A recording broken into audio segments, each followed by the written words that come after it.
السلام عليكم ورحمة الله وبركاته. يا رب تكونوا مبسوطين وفي أحسن حال. النهاردة كنت عايزة أتكلم معاكم في موضوع خطير جدا، يمكن جملة كلنا بنقولها لكن مش عارفين مدى خطورتها. وقبل ما أبدأ معاكم الموضوع، أنا رنا سمان وده بودكاست وصل.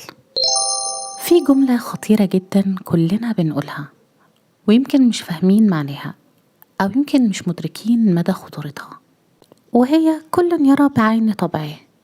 يعني كل واحد بيشوف الناس بعين طبعه، بنفسه، بصفاته. زي ما بيتعامل بيبقى شايف الناس كلها المفروض تتعامل أو بالفعل بتتعامل زيه. يعني إيه الكلام ده؟ يعني أنا في معاملاتي مع الناس مش بشوفهم، مش بشوف تصرفاتهم، مش بشوف ردود أفعالهم، يعني بشوف نفسي فيهم. مش بفسر تصرفاتهم على حقيقتها، أنا بفسرها على حسب خبرتي وجروحي وخوفي، وعلى حسب كمان طريقتي في التفكير. الحلقة دي عن حاجة اسمها الإسقاط أو الفلاتر النفسية، عن ليه بنتعامل مع بعض أحيانا بظلم من غير ما نقصد. أولا كده، يعني إيه كل يرى بعين طبعه؟ في علم النفس في حاجة اسمها أو مفهوم اسمه الإسقاط النفسي. يعني لما بيكون جوايا صفة معينة سواء حلوة أو وحشة، بميل إن أنا أشوفها في اللي قدامي. أحيانا بنلاقي زوج شكاك ودايما شايف مراته مش أمينة. في شخص تاني بيكون كذاب، لما يقعد معاك لازم يطلع كلامك كله كذب. تلاقي حد على النقيض خالص، قلبه أبيض وغلبان وبيصدق أي كلمة أي حد يقولها، فلما يقعد معاك أي حاجة تقولها له حتى لو قلت له كذبة كبيرة وواضحة زي الشمس يصدقها يا عيني، لأن هو بالفعل بيصدق كل ده.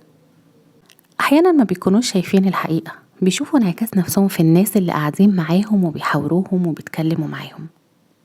طيب سؤال مهم قوي، ليه الناس دي بتعمل كده؟ الحقيقة دي ليها أكتر من إجابة، وعلشان ما فرعش الأمور أو ما ادخلش في حتة علمية بحتة أو أقعد أتكلم في حاجات ليها علاقة بعلم النفس والموضوع يبقى معقد مننا، خلوني أبسطها لكم في نقاط معينة. أول سبب، في ناس بتختار تشوف الناس بعيون طبعها علشان ده أريح نفسيا ليهم. لسه هيقعدوا يتكلموا ويفكروا ويسألوا ويا ترى هو ما يقصدوا ايه. لا لا لا، انا هشوف ده زي ما انا بتصرف اكيد اللي قدامي بيتصرف، واكيد دي حاجة مش صح خالص. هنا الشخص ده بيقول انا بدل ما اواجه عيوبي هرميها على غيري. تاني سبب، احيانا التجارب القديمة بتتحكم فينا. يعني هنلاقي اللي اتخدع قبل كده هيشوف كل الناس بتخدعه وكل الناس بتكذب عليه وكل الناس بتتصرف تصرفات زي اللي حصلت معاه قبل كده، فمش هيعرف يفرق. ودي ناس احيانا بشفق عليها واحيانا كتير ما بشفقش، لان هما بيبقوا كبار وعاقلين كفاية يقدروا يفرقوا ما بين الصح والغلط وما بين الشخص السوي والشخص غير السوي. تالت نوع بقى وهو ان مخنا احيانا بيحب الانماط. يعني لو اتعود على نمط معين ما بيحبش يفسر اي تصرف غير بالنمط اللي اتعود عليه. يمكن بيكسل، يمكن ما عندوش الوعي الكافي انه يخليه يخرج بره الدايرة دي. ومن خلال تجارب ناس كتير قوي حواليا ومن خلال تجربتي انا الشخصية، خلوني احكي لكم على حاجة بسيطة كده او مثال بسيط. من فترة كبيرة كنت لسه ما جبتش بيبي، وكان حد قاعد قدامي وكنا قاعدين يعني متجمعين، فجي تليفون فكانت بترد. فطبيعي جدا حد لما بيسمع اخبار مبسطة يعني او مفرحة بيبان عليه. فلقيتها فرحت قوي وقعدت كده تتنطط شوية، وبعدين اكتشفت ان هي بتعمل تصرفات تبين فرحة، فهسألها والناس اللي حوالينا هيسألوها. فلقيتها بدأت ان هي تحد من حركتها وراحت سكتت. فانا ما فهمتش، ما قدرتش ان انا اتكلم او يعني خلاص هي ما اتكلمتش فانا ما سألتش. ففي اخر القعدة او الخروجة وقعت بلسانها وهي بتتكلم فبتقول لينا كلنا، ده حتى هي لسه مكلماني وبلغتني بالخبر. فما خدتش بالي، بس يعني بصيت لها كده فلقيتها بتعيد الكلام بس بصيغة اللي هي قال، يعني نسيت ان الشخص اللي كانت بتكلمها، الشخصية اللي كانت بتكلمها كانت بتبلغها ان هي حامل، وهي كانت خايفة ان انا احسدها لان انا ما كنتش لسه جبت بيبي. فاستغربت جدا، هي منين جايبة الفكرة دي؟ هل انا ليا معاها تجربة ان انا حسدتها مثلا؟ هل انا عندي مشكلة معاها او مع الطرف التاني، البنت التانية هكره لها الخير مثلا؟ فما كنتش قادرة ان انا احدد قوي، الا فعلا لما سألتها قالت لي لا بس بصراحة اصلا انا خفت لحسن تحسديها صراحة يعني. فاتصدمت. ليه؟ يعني ربنا بيرزق كل شخص بالقدر اللي يستحقه وبقدر رزقه عند الله سبحانه وتعالى، أنا ليه هبقى بحمل الصفة دي مثلا؟ فلقيتها بتعقب في نفس الثانية في الكلام وبتقولي أصلا أنا لما كنت اتأخرت في الزواج فترة فكنت بحس إن أنا عيني مش حلوة على الناس اللي حواليا. ما حسيتش قوي إن هي تقصد الكلام، بس قلت يمكن هي فعلا حست ده، أو يمكن هي كانت بتطيب بخاطري. بس لقيت الموضوع مختلف بعد الفترة دي أو بعد الموقف ده بكتير سنين. يعني ربطت كذا حدث ببعضه. كانت الشخصية دي لما كانت بتقعد معايا في حاجة أو تعرف موضوع معين ما كانش بيتم أو كان بيبوظ. لو كان شغل ما كنتش بكمل فيه، لو كان حاجة لدرجة مرة كنا قاعدين فكنت جايبة حاجة، لسه جايبة حاجة دهب من محل، فلقيت ان انا كنت فرجالها سبحان الله قدرا، لقيت ساعتها الحاجة دي اتقسمت نصين واحنا قاعدين. ما خدتش والله خالص في دماغي وقلت سبحان الله يعني نصيب قدر كده. فبعد فترة من الوقت بدأت أجمع الخيوط. لما يكون الشخص عنده صفة معينة أو عنده تفكيره عن نفسه تفكير معين، بيبقى طول الوقت شايف إن اللي حواليه نفس صفاته ونفس طريقته. فلو أنا حد عندي مشكلة في جانب معين، أنا أكيد هشوف إن اللي حواليا عندهم نفس المشكلة. أصل هم أحسن مني؟ مش أحسن مني، فأكيد عندهم نفس المشكلة.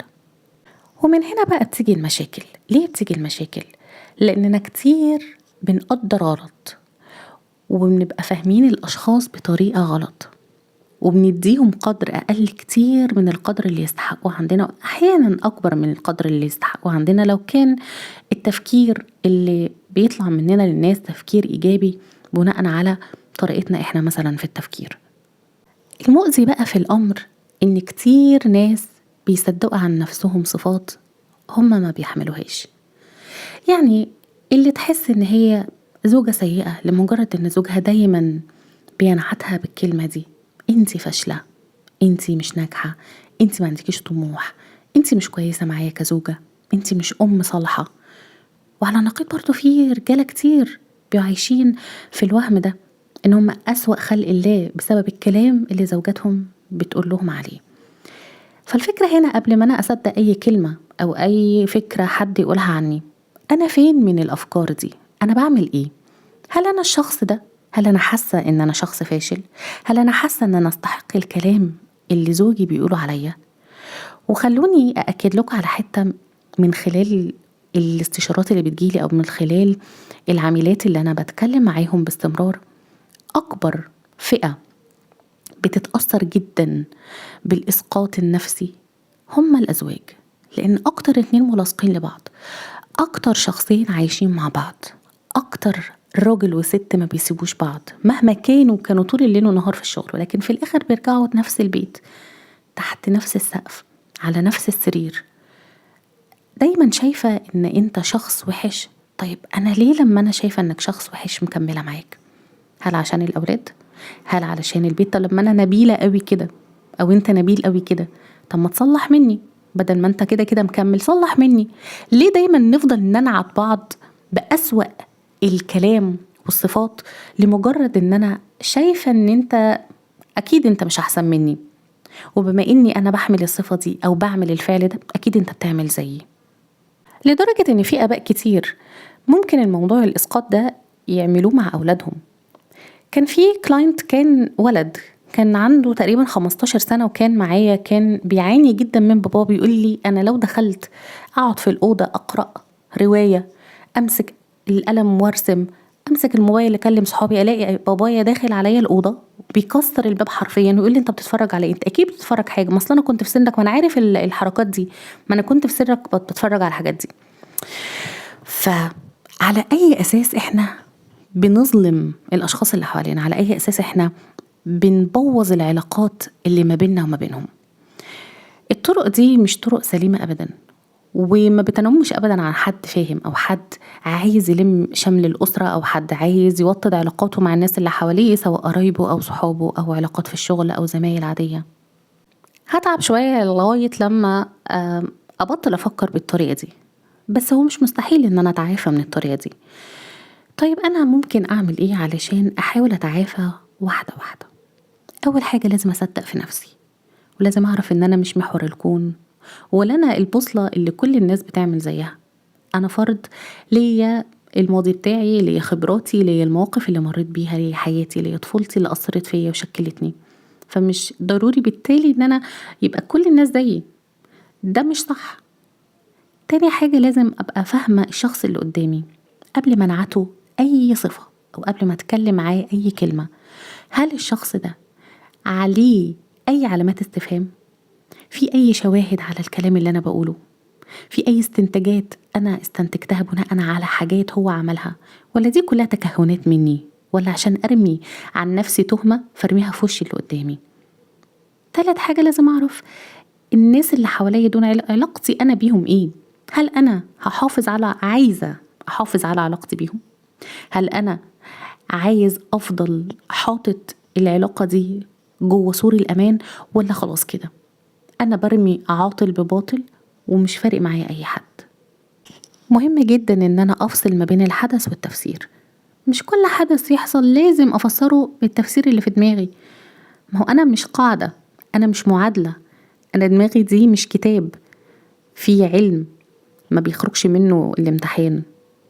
تاني حاجة حاولوا تسألوا الأطراف اللي انتوا بترموا في وشهم الاتهامات من غير أي حق، بدل ما تقعدوا تفرضوا فروض وتتكهنوا تكهنات. اسألوهم، مش هتخسروا حاجة.